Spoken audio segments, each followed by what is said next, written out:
So, anyway, I went over as a replacement crew member in 315 over to Guam. over to Guam, and my crew never did go on a mission, but we lost Pastorello in that flight where he was assigned to another crew who was dropping supplies at Mukden. POW And they never got to that point. They had engine trouble, came back home. And that was on this Sunday that they were signing the treaty on the Missouri. Oh, wow. And I was sitting on a bunk writing a letter to Mother, telling her, well, just writing a letter. And I heard the siren, and we went out and we saw this smoke billowing from the field. And they said, oh, an airplane crashed. So we ran out there, and we saw this plane burning, not knowing who it was, but it was a B-29 that was burning. And it turned out to be Pastorello and this crew that he was flying with. So Pastorello got killed, and I was standing there looking at that plane burn when I found out it was Pastorello. I thought to myself, my God, I could have been in that thing. Yeah. And it gave me an odd feeling of how thankful I should be, or that how lucky I was. Yeah. That it didn't happen to me, that I was able to come home to my family. Yeah. Yeah. And then But what was sad was that the administration office, 2 administrative officers that were on that plane, and they had pregnant wives that when he died. they went along. There were 2 officers on that flight that weren't actually crew members. They just went along for the ride, and they got killed. I mean, they went along for the ride as I would have gone. Yeah.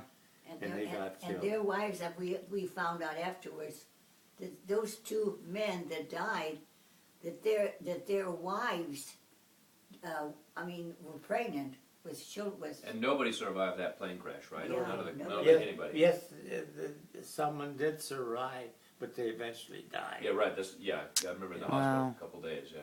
So I was there in Guam for about, I think, 2 weeks, and my orders came to return home, and I was the first of our crew to leave.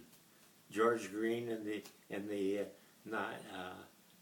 Pastorello was already gone, and the 8 and the other crew members remained there, and I flew home on the B-29 that was going back home. Yeah. Because you had the 50 points. And do you remember what month and year? I've got it at home. But Sheila was born, but not John. No, John was 49. we just had Sheila at the time, Mm-hmm. and I came back home, and I think it was about 1945. well, anyway, I can get the information. She was for about you. a year old. But then you asked me about Korea. Right. See, I've never heard this. Okay. Following World War II, the Korean War came up, and they were calling World War II pilots, bombardiers, navigators to go into the Korean War because they needed Experienced. Air Force people. Yeah. And we were already trained. You were reservist. Yes, we were already trained, so I got orders, and I stayed in the reserve, incidentally. Right. I mean, I didn't didn't go out. I stayed in as a reservist, so that's another reason I was called up, and I had to go to New Jersey for a 4-day processing.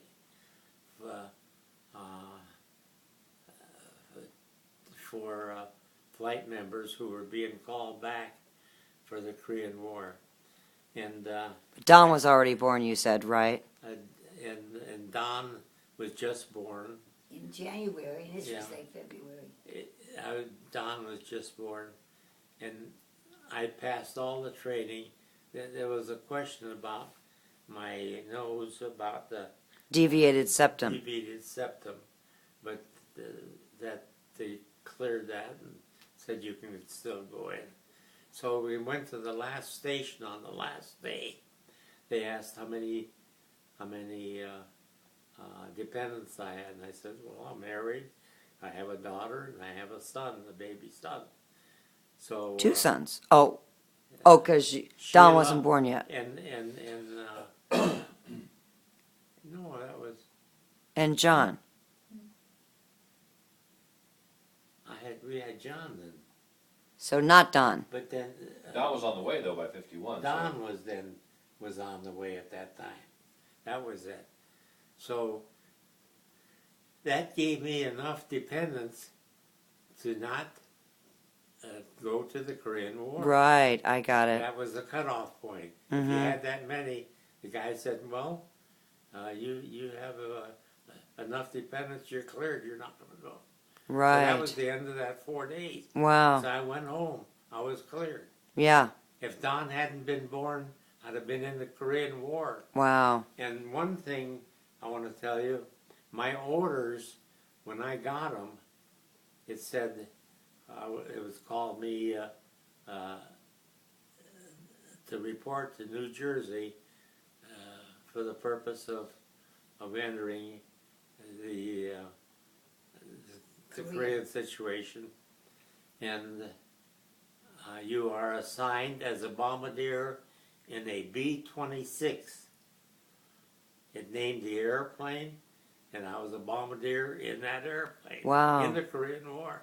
Now, Wow. the B-26 was not the same B-26 that they had in World War II. B-26 in World War II was a Mitchell bomber. That was a real fast airplane. And in the Korean War, the P-26 was an A-20, which was a smaller airplane than the B-26 in World War II. Mm-hmm. They just changed the designation. So I was to be a bombardier in the A-20. It was an A-20. And that's what it was, a B-26 in the Korean War. John, described the A-20 was a twin engine, and It was a twin engine, but Yeah. smaller. would you have been down in the nose like you were in the Yes, B-29 same too? thing. Okay. Same thing. But it was just a smaller airplane and slower than the B-26. Okay. So that's how I got out of the Korean War. See, I never knew that. Now, there were some officers in the Korean War that were called back that were in World War II. And they had been prisoners of war. They Yeah. were flying officers, and they objected to going to the Korean War because, look, I fought already. Why should Yeah, why I the already hell should served. I have to go? Right. And they fought it. And they said, no, I don't want to go. I'm not going. And they were court-martialed. The court-martial was Really? was held for them, and they Wow. were eventually cleared. They did not go. I mean, they were not A court martial. charged Yeah. or whatever. I can Right. especially understand that of a guy who spent time in POW camp. He wouldn't want to go. Yeah. They were yes. This Yeah. one guy was even in the POW camp, and And the Japanese were and in brutal. World War II, and yet then he was called back to Korean War. Wow. So that was 1951, John, because that's Yeah. Right. Yeah. when, E- Don was exactly. born. Okay, so that's where that came about. Yeah. Well, we just got done watching the Airmen of Tuskegee, so we're in the World War II mode here. So Daddy, I should know to always turn on the tape recorder when you start talking. So you kind of went through your whole, very briefly, you went through all where you were from the beginning of your training. Could you just very briefly say, okay, here I went to Parks Air Force, Could All you right. could you do your whole little history? I was a student at Ohio State University. Okay. I was in my 3rd year, and I wasn't doing too well. My grades weren't that great. Really? Yes, that's true. I was a dummy. And E for dummy. I flunked a statistics course. That was the thing that knocked me out. And I applied for the Air Corps. I had 2 years of college training, which we had to have to join the Air Force. Mm-hmm. And I applied for it, and I was selected. And And what year was this? this is 1940. 1940. I was assigned to the class of 40G, which, that's a long story. I went to Columbus, and then I was, there were, I think, 5 primary schools. Primary schools were the ones that flew the smaller airplane. You soloed in that one first. When you went through primary, then you went to basic at Randolph. And when you finished that, you either went to Brooks or Kelly to fly into the AT-6, which was the advanced airplane. At that time, Parks Air College had the PT-17. That's where I was sent. And some other schools had some other type of airplanes that were training airplanes. But I was in a PT-17. I went there, and I soloed, completed the course, which was flying 75 hours in solo and dual instruction. Mm-hmm. And then after completing that course, then you were sent to the basic school, which at that time there was only one basic school, and that was at Randolph Field. Okay. Later on, And where is that? at San Antonio, Okay. that was the big school, the West Point of the Air. Mm-hmm. So I went to the West Point of the Air, and that was a very strict school at the time. And you want to remember that the war, I don't think it developed we weren't in the war yet. No, it was going on in Europe and Japan, but it wasn't. Yeah, it was in the war in Europe. And I'm losing I my think by track. then the Japanese had already taken Manchuria too. And So you were at Randolph. I was at Randolph, and I was assigned to Lieutenant Russell, and I was assigned to a BT-9. Part of my class of 40G were flying BT-14s, which was the new airplane that was Mm-hmm. brought on board. Mm-hmm. I flew in the BT-9s, and the members of my class who were flying in the BT-9s were flying the last BT-9s that the Air Force had. And Paul Tibbets, who flew in the Enola Gay, Tibbets. Tibbets, his class was the first one to fly the BT-9. Right. And I have his book, and I had talked to him. I met him somewhere, and I bought his book at the time, and we were talking about the BT-9. And he said that, he told me, well, in the book itself, it tells you about his classmate. Right, and I got that on the last recording too. Yeah. Oh, you did? Yes. He was killed in a BT-9. Yes. BT-9. And Paul Tebbett said that he said that was a vicious airplane. Right. And there were a lot students Yeah, you did killed in that. read from that. Yeah. So after Randolph, Then I washed out of Randolph. and why did you wash out? Because of not being. Night. Night. Lieutenant Russell was taken away from me. He was training me, and I was doing fairly well. And they took me away, took him away from me, and I was assigned a new instructor who just come out of flying school. Okay. I mean, as a pilot, training as a pilot, and sent to an instructor school, Right. pilot training, Right. becoming a pilot instructor, Right. assigned to me. So here, a guy maybe had 200 or 300 hours more than I did, was training me to fly. So that, yeah, And, so it could have And gone at that differently. time, I went downhill, and they gave me.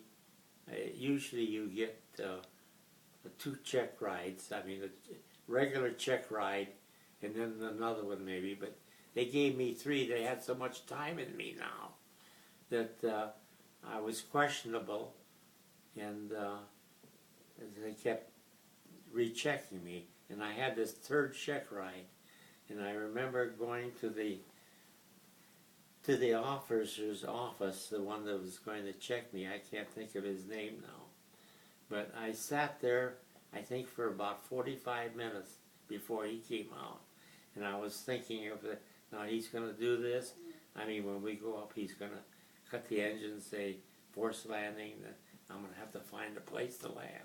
Right. And you have to pick a good spot. I mean, like, don't fly into power lines. Right. Or a Forrest. Yeah. So I went up with him, and he gave me a good check ride, and I washed me out. But by he that was a time- brand new It was instructor. night trading that you But found out. I was so, by the time he came and gave me the check ride, I was so nervous, sitting there for Yeah. 45 minutes, thinking what I was going to do, and I became a nervous Right. wreck. When I got in the airplane, I just didn't do well. Yeah. And John, So I washed but out. you told me something about night training that On this, incidentally, this check ride was before I was supposed to go in the night flying. I finished my daytime flying, so it was very critical. Night flying is more difficult. Yeah. Obviously, you don't have the horizon, Right. and so that's when I washed out, just before going into night flying. And after I washed out of Randolph, I came home, and I was home To Lorraine.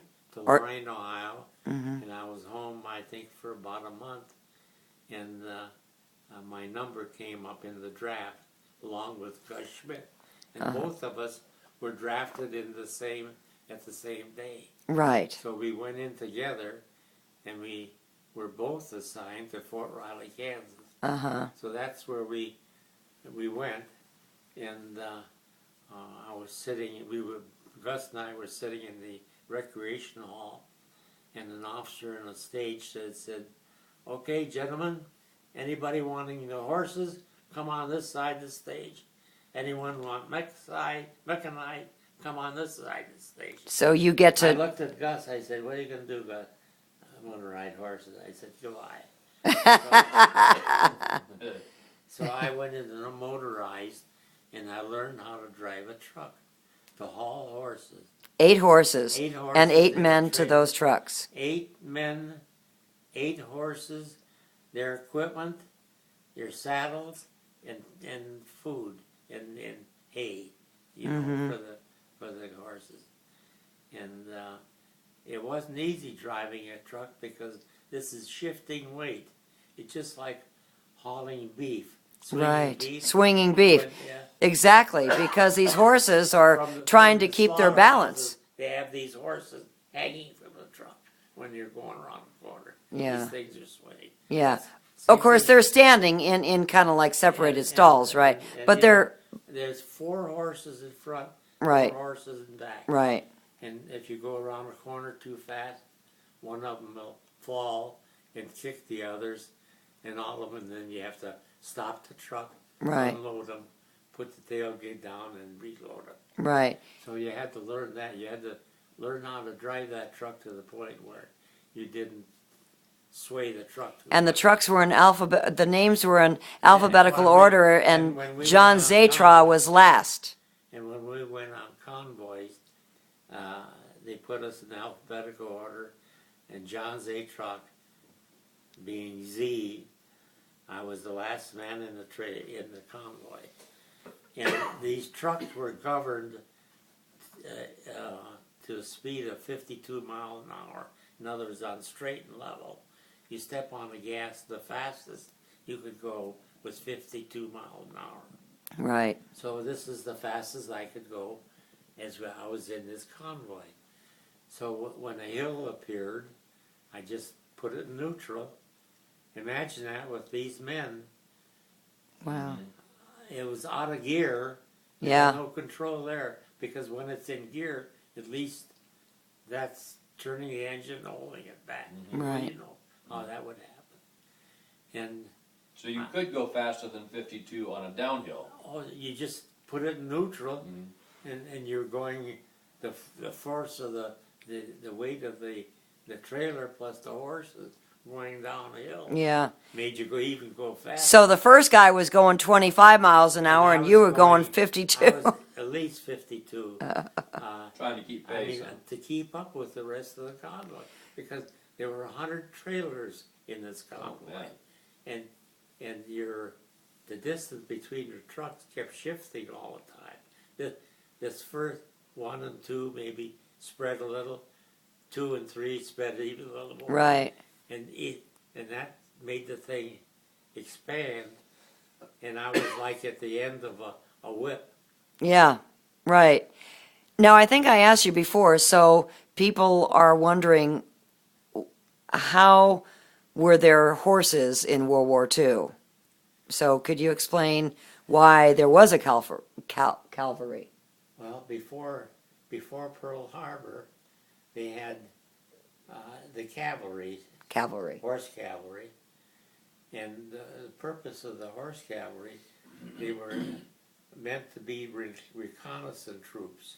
In other words, they used these men, the cavalry, to go ahead of the infantry to reconnoiter, to see where the enemy was, or to see what the lay of the land was. In other words, reconnaissance is looking ahead to Right. see what you could see. Right. That's what they were.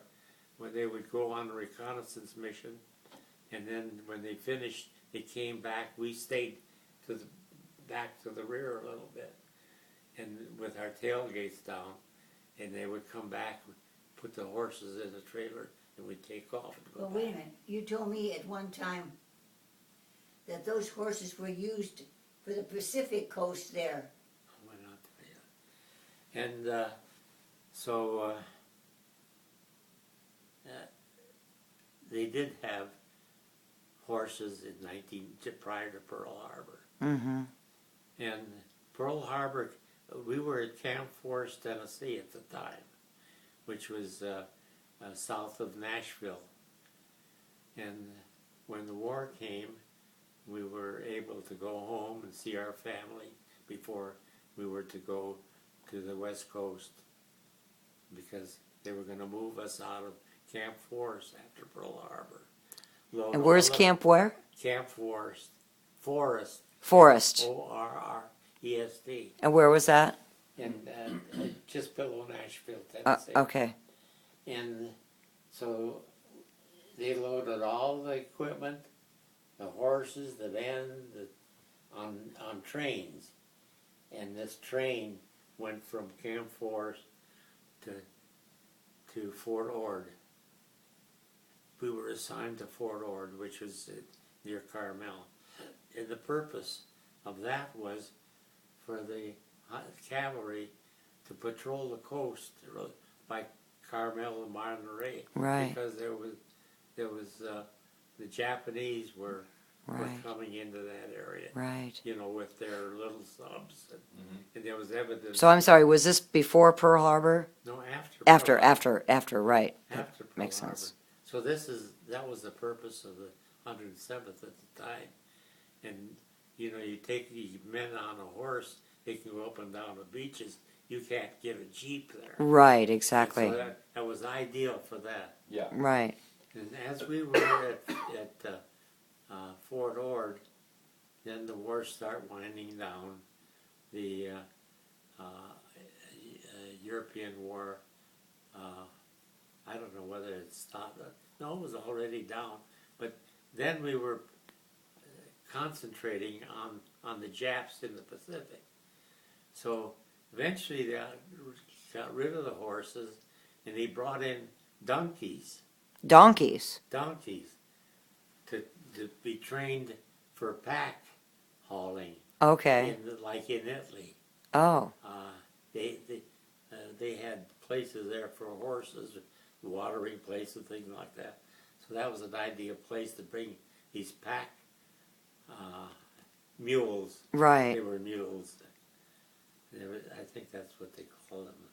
I don't know what the difference is, but A mule is half horse, half donkey. yeah, okay, these were mules. So they were being trained to haul packs, which was on their backs, Right. with equipment, and for training in places like Italy, where there's a lot of mountains. Mm-hmm. Mm-hmm. And eventually, the cavalry was more or less decimated. So after that, then how did you get to go to Guam? The what? What happened between then and Guam? Victorville. Well, after that was Victorville, right? I was in Fort Ord, and then that's when I got into the Air Corps. I was assigned to go to Santa Ana.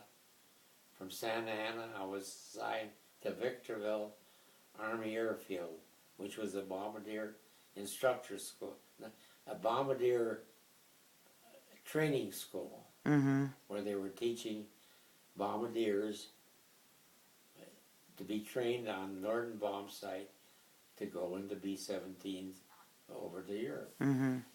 And I completed that training, and I was retained as, of our class of 130, 3 of us were retained as instructors to remain as instructors at Victorville. Mm-hmm.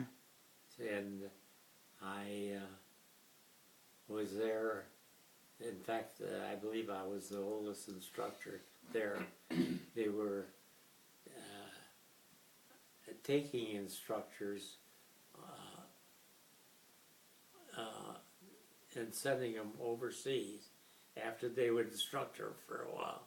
And then they would take them out of instructors at the Victorville and send them to either the B-17 or B-24. So, but for some reason, I was never pulled out as an instructor. I remained there, and I ended up. I think I was one of the oldest instructors there. When they closed it, then when the war in Europe ended, they didn't need all these bombardiers, and radar was coming in. Mm-hmm. Mm-hmm. So there was the radar eliminated the need of bomb sight. Actually, if you had a radar, Eagle radar on a B-29, you didn't need a bomb sight. You could see the ground and objects on the ground with cloud cover. Yeah, Right. Of course. So this is why they closed these schools. Mm-hmm. And I'm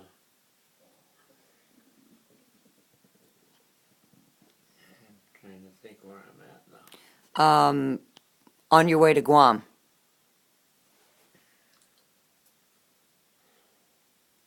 You became a bombardier instructor. That's okay. We're going through a lot of history. I mean, we've gone forward, we've gone backwards because so you were picked out of three out of your Well, class of 100.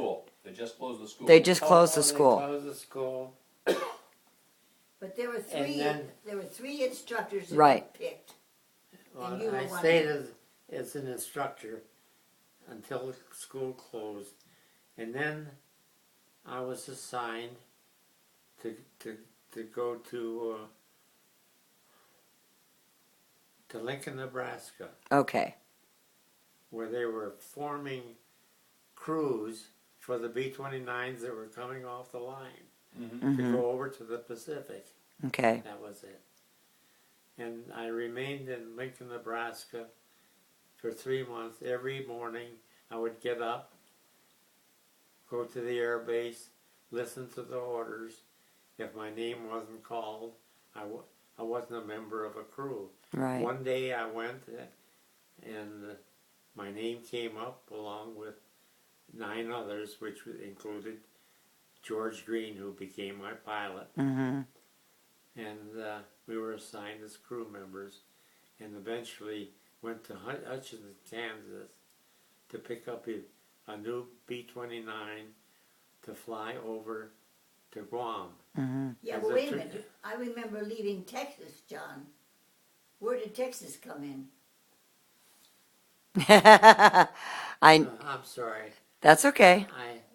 This is it. It's okay. A lot of history, a lot of History is places. moving fast. After leaving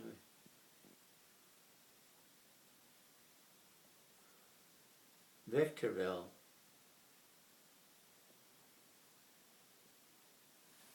We went to Kansas, I think.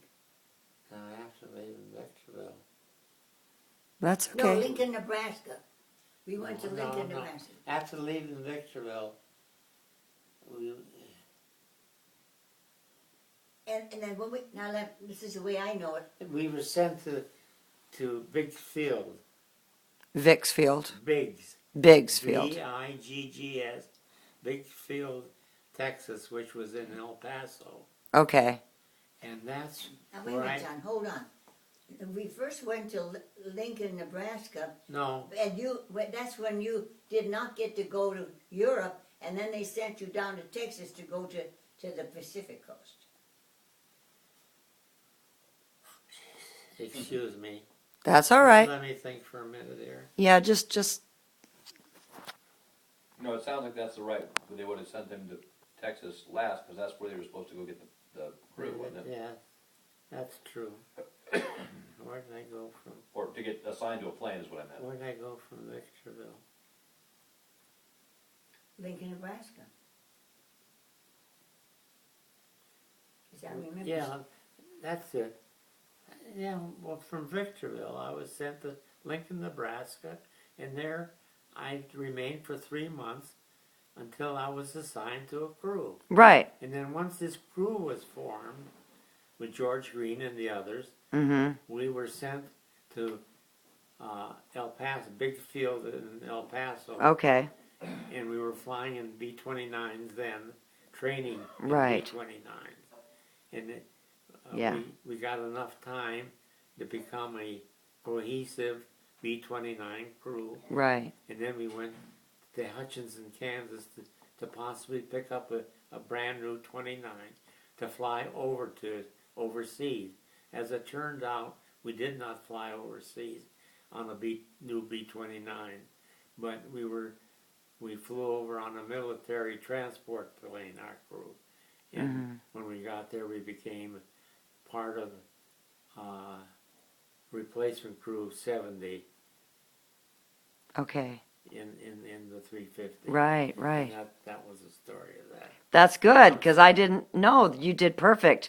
Yeah, I was a little bit sketchy on some of the places, the training centers. Sorry, it's so jumbled up. That's all right, and it's It late, wasn't and cohesive. no, that was perfect. Well, I know I know we stayed in Lincoln, Nebraska, and with that family, remember? And then we went down to Texas. So how long were you over in Guam, Daddy? Just 1 month. Just 1 month. 1 month. Wow. Because when we were going over there, they had already dropped the first. When we were flying over, that's when they dropped the bomb on Hiroshima. When you were going over? Yes. Wow.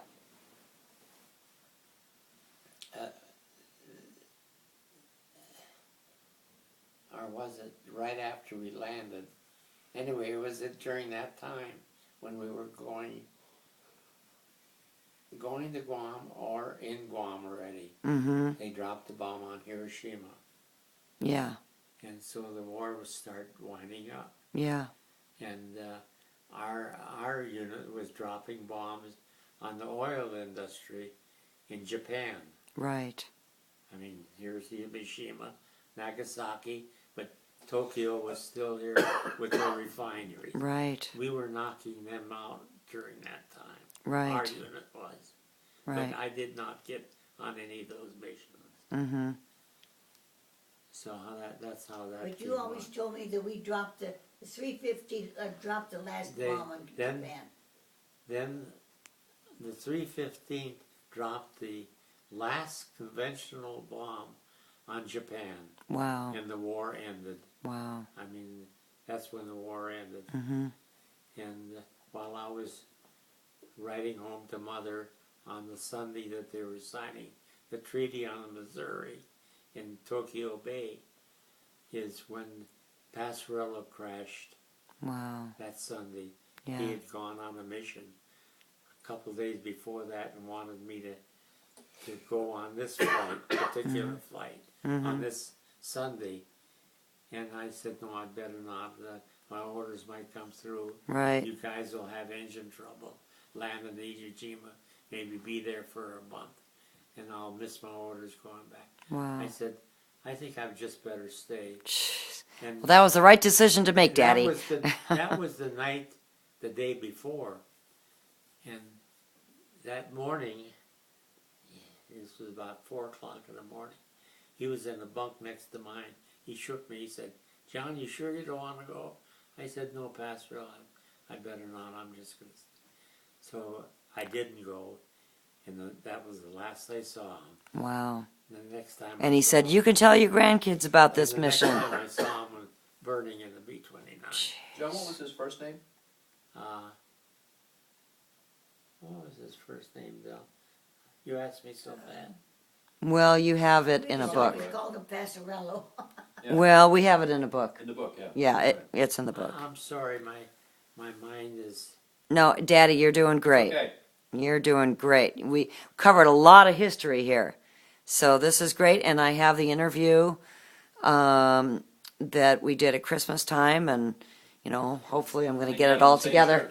Yeah, huh? I think he had the same shirt for both of them. No, he had on his nightgown, I think, at that time. But, yeah, well, thank you, Daddy. Lieutenant Colonel John Zatroch, Then I USAF, retired. I stayed in the reserves and eventually went up to Lieutenant Colonel. That's right. So you retired, or you got out of active duty as a lieutenant. I think I was a first lieutenant when I ended up. But he kept kept going to the meetings. Right. And And finally I would earned go. the other. I'd go to a meeting every week. Right. Yeah, I remember that. You had to put in 50 points every month to Stay gain active. points for a retirement. I remember you dressing up in your uniform. 50 points a month, each month made a good year. Right. So when you get 20 years, you retire. Yeah. And this is what I did. Well, And in the meantime, my promotions were coming through.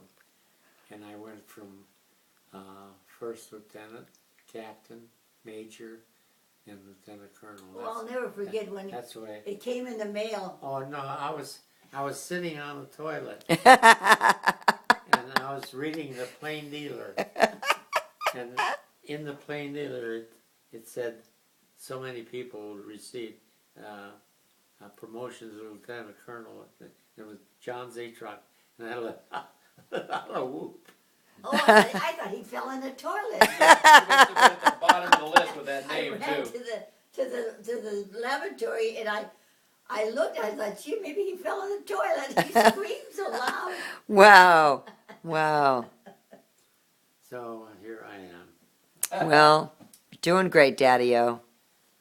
And he's going to be going on an honor flight to Washington. By the way, I found out some new information. You're going to go, but it's not going to be June 29th. The flight is full. July 20th, maybe, you may be able to get on that. You mean that's full too?